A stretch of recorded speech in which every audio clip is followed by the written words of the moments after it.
IVM. Honestly, if there is a cow in your neighborhood that dies, it's probably the Dalit woman in your community that has to clean it up. And so there are just so many issues around of our waste problem that are associated with class, and that were just a social justice issue for me, and I didn't want to be part of that problem. And the best way I knew how was to try that crazy zero waste lifestyle that I had learned from Bea Johnson.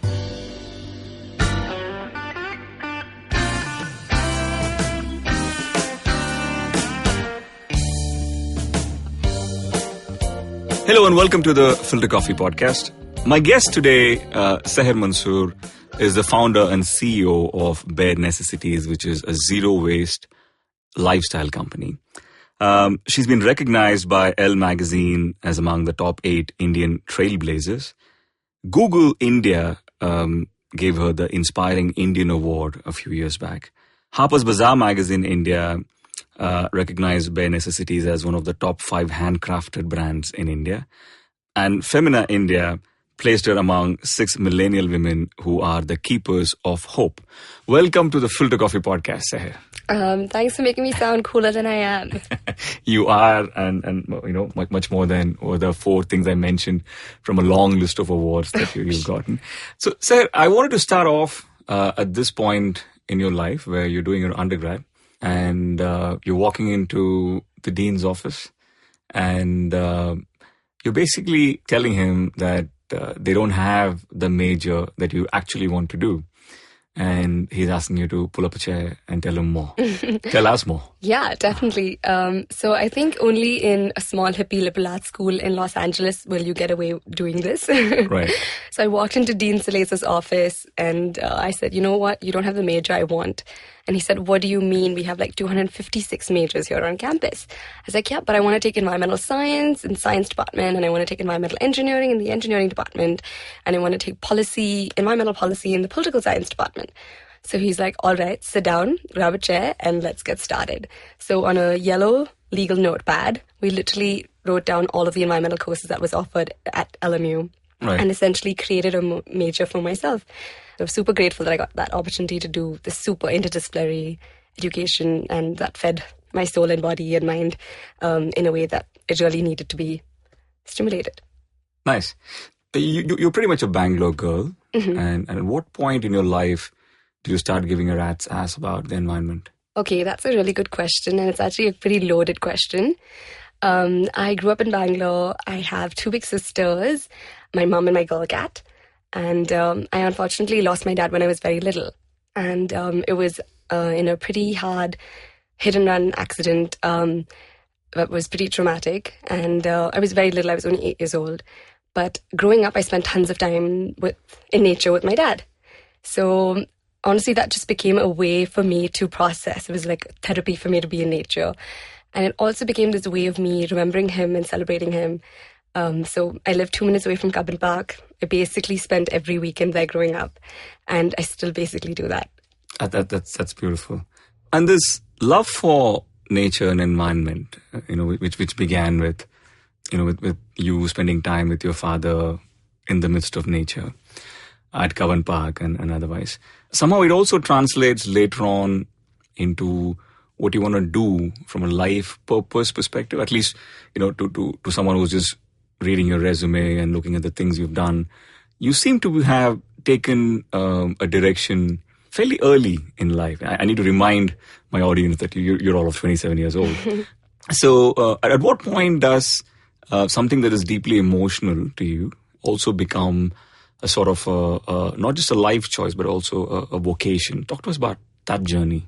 I think having gone through the certain things that we grew up with, I had, I think I knew I wanted to create some sort of social impact through my life and my career choices.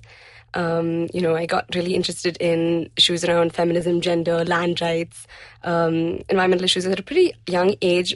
I think largely because I watched my single mom raise these 3 girls all by herself and go to grad school, after we lost dad and stuff like that. So I think I started to value hard work. And, while she was doing all of this stuff, she also had my mom had this school that she used to volunteer at. She and her friends gave out scholarship to kids. And so I think basically watching her maybe molded a lot of my life goals. And I think post-Cambridge, when I decided to come back home to India, I was looking for enterprises that created that kind of social impact and mirrored those values that I truly care about. And so I wanted to create some sort of environmental impact. And then I wanted to, so basically I looked at issues around energy access and issues around waste. And I think energy access is so important because without electricity, think about it, school kids can't finish their homework, medicines can't be refrigerated, operations can't take place, agri-equipment can't work. And in those situations, economies can't improve. Right.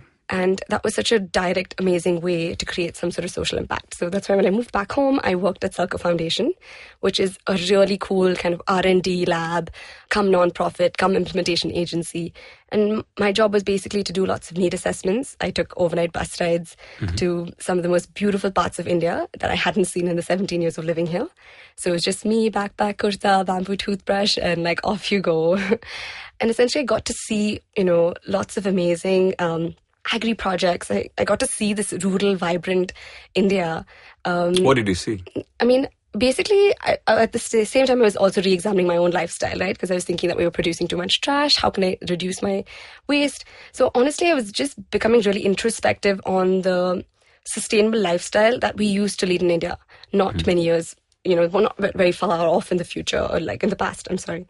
And essentially, this whole notion of zero waste, I kept starting to think about that. And, essentially, like I mentioned, I had watched this short documentary of this lady named Bear Johnson in college who had this jar of waste that she had produced with her kids and husband. And that's something maybe I had dismissed, saying that I'm a college student. What was in the documentary? What was the documentary about? It was about this lady named Bear Johnson who basically had a tiny jar of all of the trash she, her two kids, and her husband had produced in like 4 years. Wow.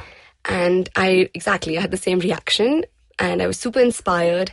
And that maybe led me to have the conversation with my dean. But honestly, I thought I couldn't do it. I'm like a poor college student managing three jobs on campus and probably don't have the time to make my own products. And, I just thought it was like inaccessible. So you thought Bear Johnson's way of living was a very elitist sort of thing that might not really work for the average person in the streets? Yes, definitely. Yeah. And but at the same time, of course, I was very inspired. I started carrying my own stainless steel water bottle and my own cloth bag to the grocery stores and stuff like that. But I thought it was something that I couldn't do, right?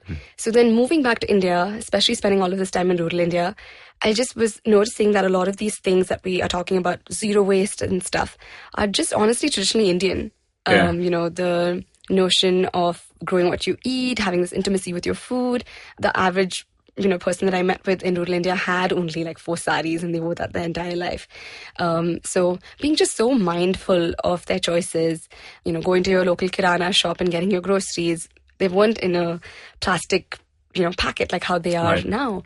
And now we have all of these Western inspired grocery stores that are giving you pre-dictated amount of packaged food. So basically it made me re-examine all of these notions about, what is zero waste, but actually it being so totally traditionally Indian and in our DNA, I'm going to pause you there for a moment, right? I think it is very clear that, growing up and, even through your academic pursuits, you're very conscious of the environment per se, right?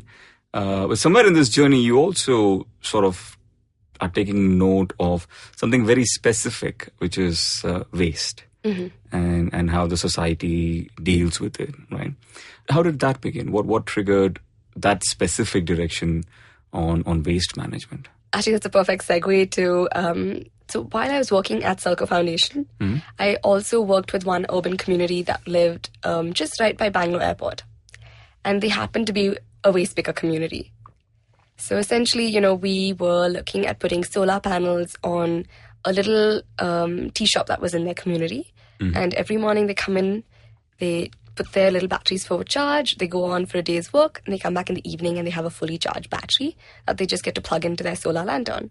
And while I was working on that project... So this is when you were working at Selco. Yeah. And you were actually giving them access to solar-powered batteries. Yeah, not me, Salka Foundation, but yeah, I was I was part of the team that helped. Right. But yeah, so essentially, while I did that, I started to follow them early in the morning on my cycle. So just seeing kind of how they're collecting all of the waste, where they're going, the tools they're using, trying to map out, locations and areas and how do they decide who goes where. And just wanted to understand our waste problem from a ground up perspective. Like I mentioned that, I was looking at all of these environmental problems from a very academic elitist perspective. Mm-hmm. And being in India really challenged all of that and made me look at things from a more ground up perspective. And that's when I just, I had obviously gotten pretty close to the community. I knew them by name. I knew how many daughters they had. My friend Rahman is picking up these high value recyclables, things like plastic water bottles, etc. Mm. But that's with a sanitary napkin next to it, or with a broken wine bottle next to it, and that easily could have been the sanitary napkin that I wore yesterday, or the glass bottles that I broke the day before that. And that just basically humanized this waste issue to me, and helped me to shift gears and look at it not just from an environmental perspective, but also our waste problem is a social justice issue. And how so? I mean, often it is people who are belonging to a low socioeconomic group who are collecting all of your waste. Also, our waste infrastructure system is so underdeveloped and so overloaded that basically the sanitary conditions and situations in which they are collecting are just not good or not even human. And a lot of them have to have a lot of alcohol to deal with the amount of waste that they're dealing with every day on a daily basis. And often, honestly, if there is a cow in your neighborhood that dies, it's probably the Dalit woman in your community that has to clean it up. And so there are just so many issues around of our waste problem that are associated with class, and that were just a social justice issue for me, and I didn't want to be part of that problem. And the best way I knew how was to try that crazy zero waste lifestyle that I had learned from B.A. Johnson. Interesting. So at some point, you're also thinking, of course, one part of this is to not be part of the problem. Mm-hmm. And of course, the other part of it is to find a solution to the same thing, right? So at what point was Bare Necessities born? Yeah, that's a good question, because honestly, I had started leading a zero waste lifestyle for myself. It was very, very... Was it easy? No, of course not. At first, you don't know where to start. Yeah. I started, but I was looking at my lifestyle. I'm like, okay, what's the first thing I do in the morning? I brush my teeth. And my toothbrush is made out of plastic, and my toothpaste comes in this plastic tube. And then I would just have conversations with my nanny and be like, hey, nanny, what did you do? Like before shampoo started coming in a plastic bottle. And essentially, she would share all of these stories about Rita and soap nuts and stuff like that, and miswak. So I started using a miswak stick. And then I really didn't like the taste, and I just missed the sensation of brushing. And then my sister was living at Copenhagen at the time, and I was like, okay, can you please get me these bamboo toothbrushes? Which meant I had to just wait a couple of months till she was down to get me these completely overpriced bamboo toothbrushes, So I think it was very incremental. It was not all at once. Whenever maybe I would run out of a certain product, I would just re-examine and think of different alternatives. Like maybe when I ran out of tampons, I was thinking about, hey, maybe what can I use for a more sustainable option? And that's when I switched to a menstrual cup. And then when I was researching it, I was like, wow, this just makes sense. I mean, they've been using menstrual cups since the 1920s with no negative health impacts associated with it. It's made out of medical grade silicone. You can just burn it when you're done. It just incinerates. It becomes into ash. And essentially, you are saving so much money. In a 10-year time, you could save about 2 to 3 lakhs by just switching to a menstrual cup. And tampons have toxic shock syndrome associated with it. And, each pad that you use has about 7 to 9 plastic bags in it that will take about 700 years to decompose and really will not ever fully decompose.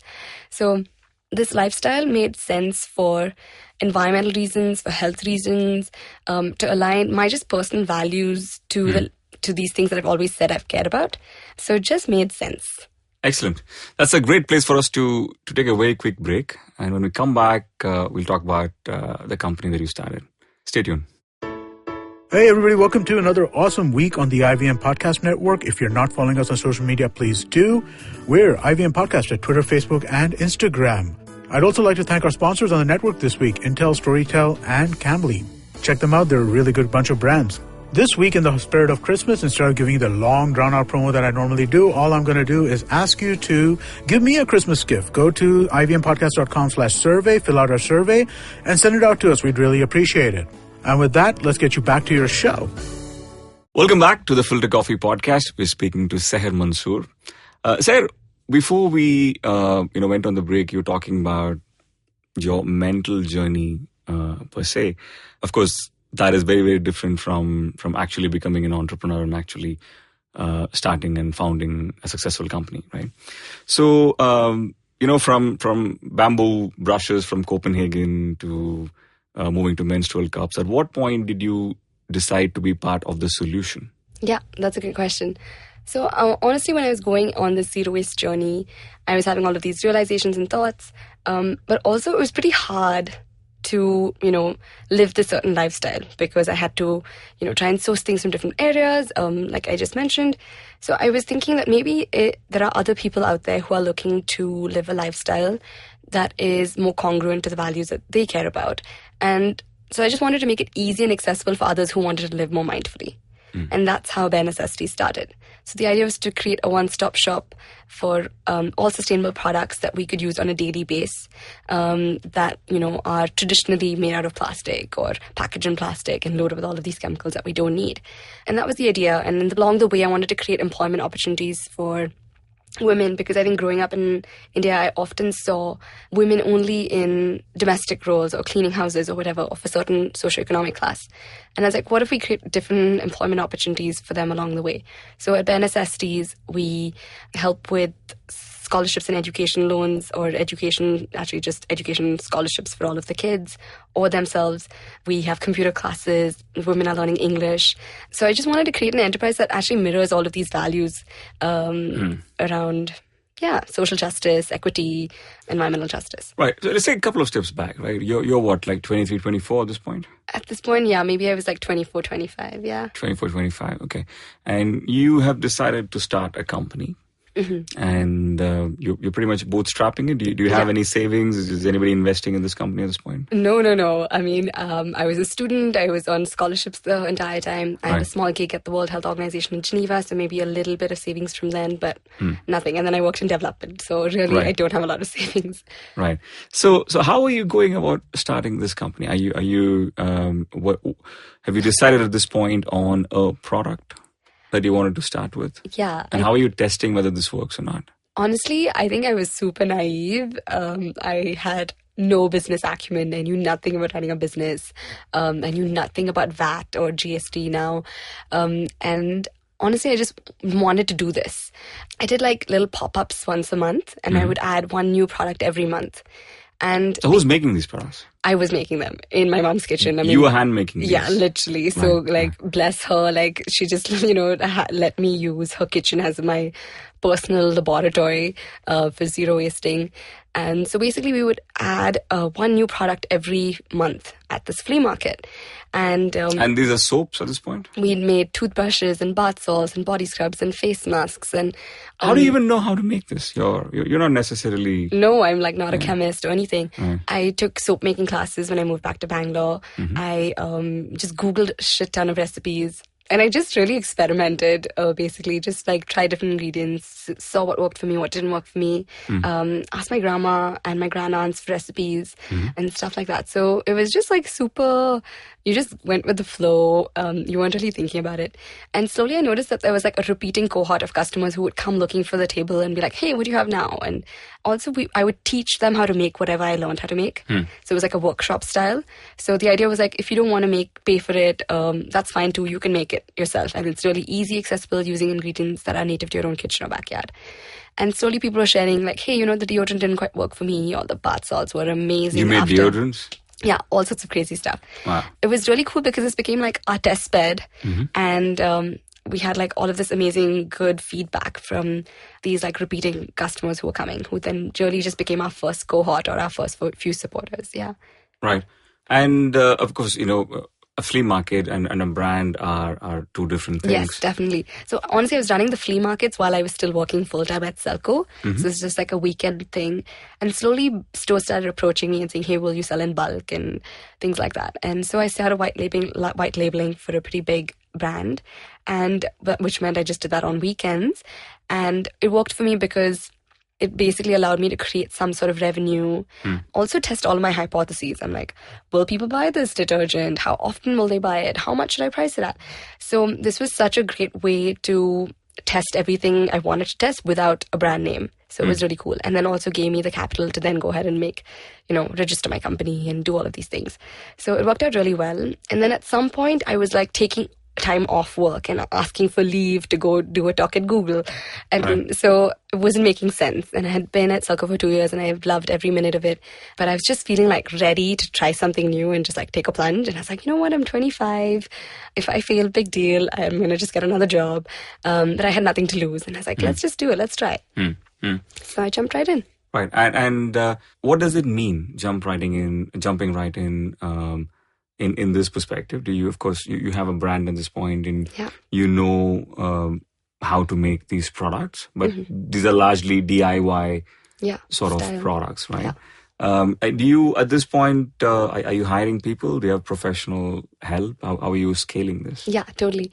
So, it grew from my mom's kitchen to then building a small manufacturing unit in the back of my house.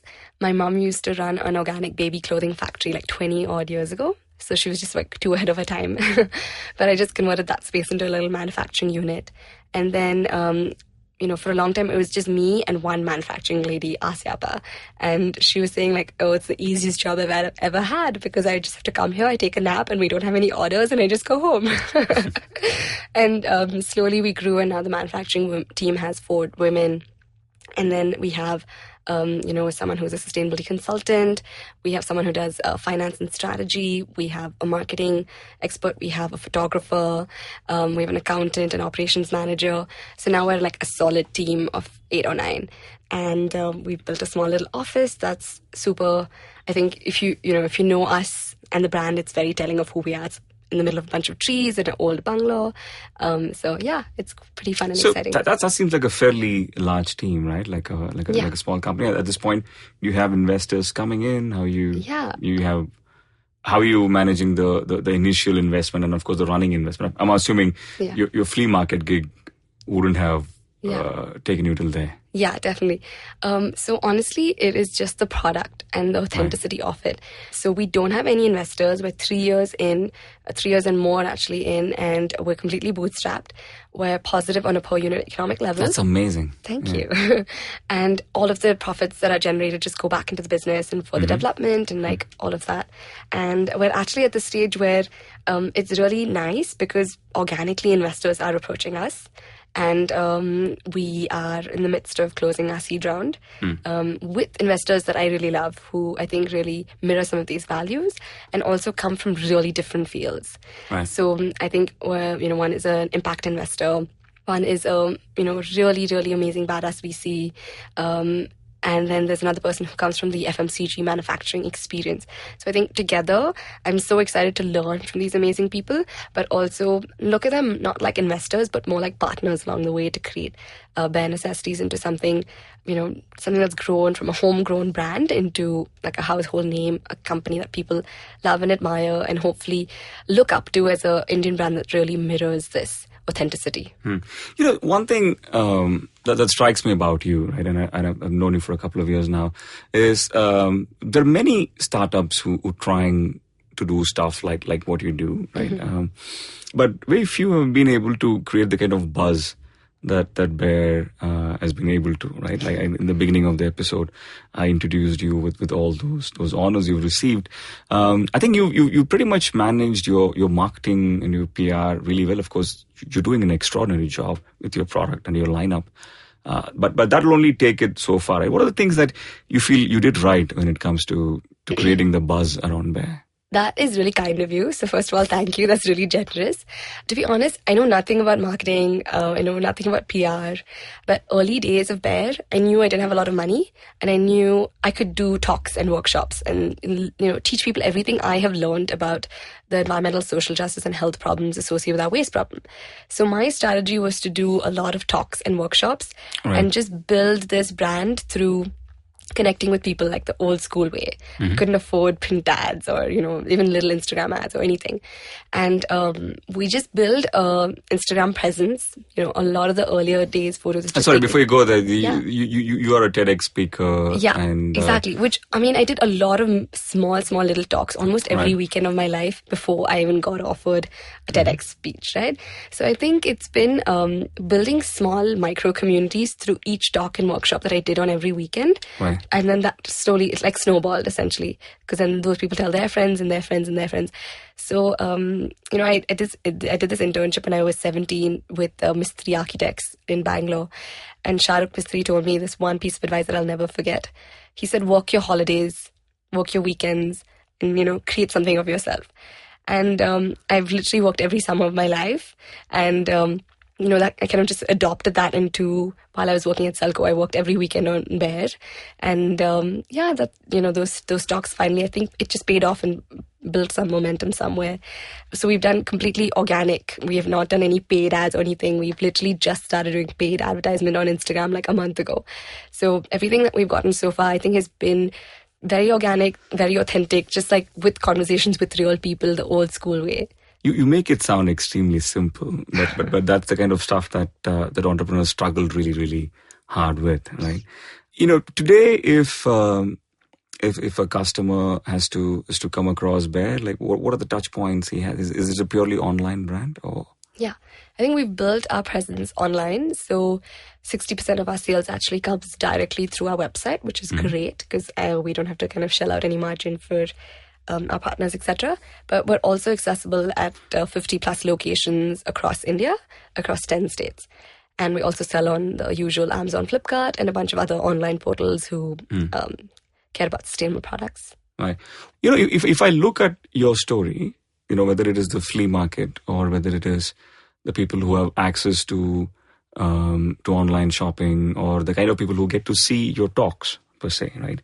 They seem to me to be one segment of the audience, probably the SECA as we refer to it in a marketing lingo, right? Is that correct? Is that your audience at this point? What do you know about your audience? I think the touch points are really important because we've gotten to know our clientele pretty well. And we're noticing that 25 to 35, women in that age group are our target audience and primarily our customers. And essentially what I'm seeing is this, diaspora, this millennial, call them whatever you like, but they really want to align their consumption patterns with their values. They want to stand for something. I think a lot of them care about sustainability, care about waste, care about a better India, just basically are slightly idealistic or, have some certain kind of motivation for buying Bear products. And that's one segment. And then there's also young mums, we've noticed, because they're just so cognizant of ingredients that are there in the typical personal care products that are linked to cancer and things like that. So they're just a really highly aware audience. And then women who care about like health and wellness is another huge segment, and yoga and mindfulness. So I think that's largely our diaspora. We're seeing lots of convergence there, which is kind of interesting. But also equally, we've done a lot of talks and workshops at a bunch of multinational companies. And, I'm seeing that people don't want to just buy any toothbrush. And this toothbrush thing really sticks on. It's like, wow, that's pretty easy. That's something I do every day. I brush my teeth. I can just swap and use a bamboo toothbrush from Bear. So I think, who have that purchasing power to maybe buy these products that are slightly more expensive. I mean, that's also a really important thing that I really care about, because I think it's economies of scale. As we produce more, as there's more demand, we can create products at more competitive prices. Right. And hopefully, having had this experience of working in rural India, I want ultimately Bear products to be accessible to the average rural Indian as well. And don't want it to be this elitist thing. But it is economies of scale, and we do need some things to happen for that, But that's not easy. Is it easy? It's definitely not easy, and it's definitely not going to happen overnight. I think we need... for example, if I'm buying a Bear bar of soap, or you call it the spa bar. That's right, the spa bar. As against, any regular soap that I buy in the market, which is probably about an average of $40, right? Yeah, sure. What is the premium that I'm paying today? Yeah, so our average spa bar is 170 rupees. Right. And the average soap in the market is anywhere, like you said, 40 to 70 rupees. Yeah. So of course there is a premium now, but I really do think it's an economies of scale solution. But I also think lots of things can happen, like governments can create incentives, basically, to incentivize green manufacturers, maybe give some tax rebates for if you're trying to reduce pollution. Maybe we could have, there's a 2% mandate on CSR spending. Maybe there can be a mandate of 2% of all monies from these huge FMCG companies need to go into R&D to redesign packaging that is more sustainable.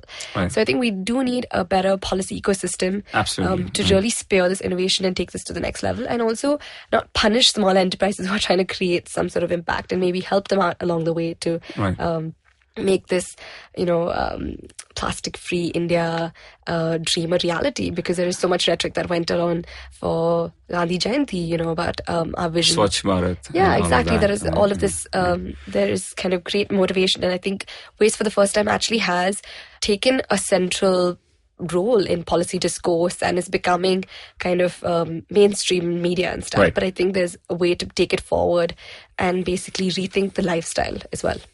So is it safe to say at this point that the fact that you are a sustainable enterprise, the fact that you're bringing waste down, none of these really give you any incentive from an establishment perspective? Of course, all of these things definitely attract the private investors that you have. Is it safe to say at this point it doesn't mean anything from how the government treats you perspective? Or from a taxation perspective? Yeah, there's no real benefits from a taxation benefit. I think the government is really trying to encourage startups, and especially in Karnataka, we do definitely see that. And I think, so there are definitely some benefits. But none because you're doing this from sustainability perspective. No. Right? So, I mean, I think this is a whole nother discussion around what we capture on Excel spreadsheets and stuff, right? It's so easy to articulate your financial health and your financial impact on the bottom line through Excel spreadsheets. But some of these things that you're trying to create, the social impact, employing X amount of women or diverting 10,000 tons of waste, etc., are things that don't show up on an Excel spreadsheet. So we need a little bit of a value shift for social impact metrics to become more mainstream and be in in public discourse, in policy, in meetings with VCs and stuff like that. Right. Tell me, you're up against the Unilevers and the Procter & Gamble's of the world, right? Who probably have a supply chain that is way better than what I'm sure you'll ever be able to build as a startup company, right? Recently, I was speaking to an angel investor, and his point was the reason why we don't see enough of action in the FMCG space is because of this. Yeah. Right. But I'm very happy to know that you're on the verge of closing some seed investment and you're on the path to scale.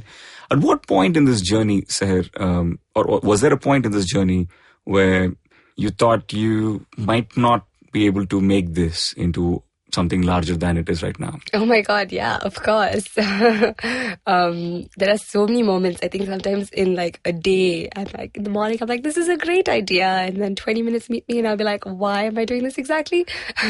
So, of course, being an entrepreneur, I think it's like a roller coaster of emotions and a bunch of doubt and like all of that.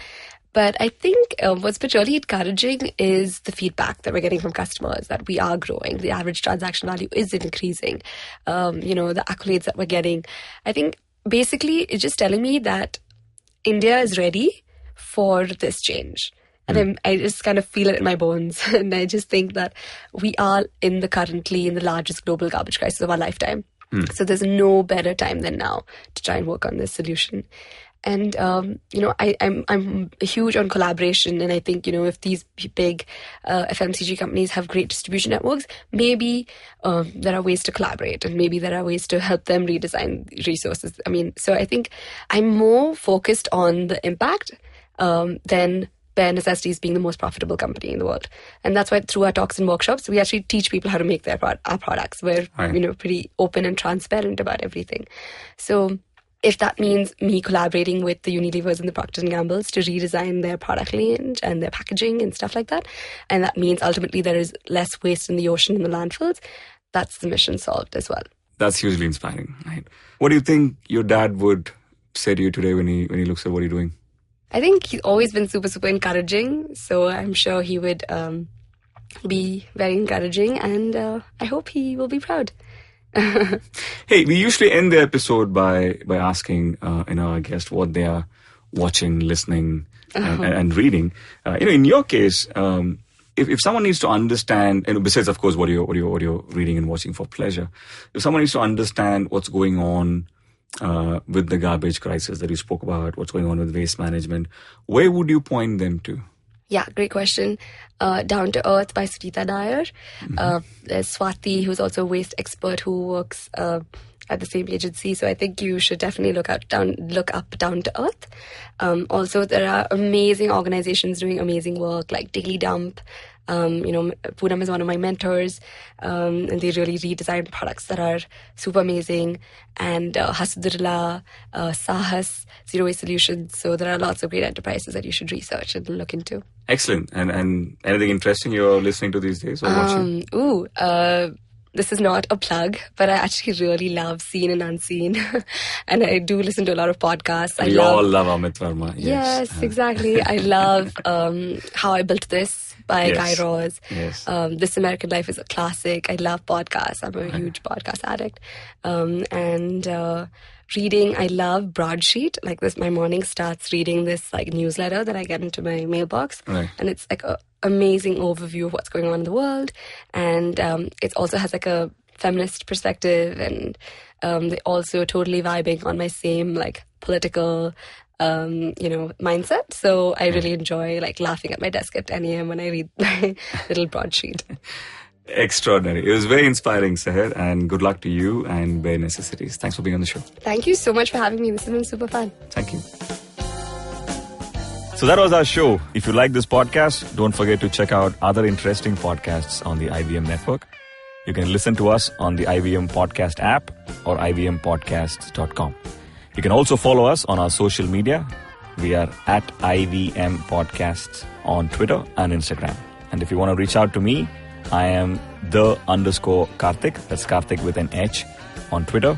And filter_coffee. That's coffee with a K on Instagram.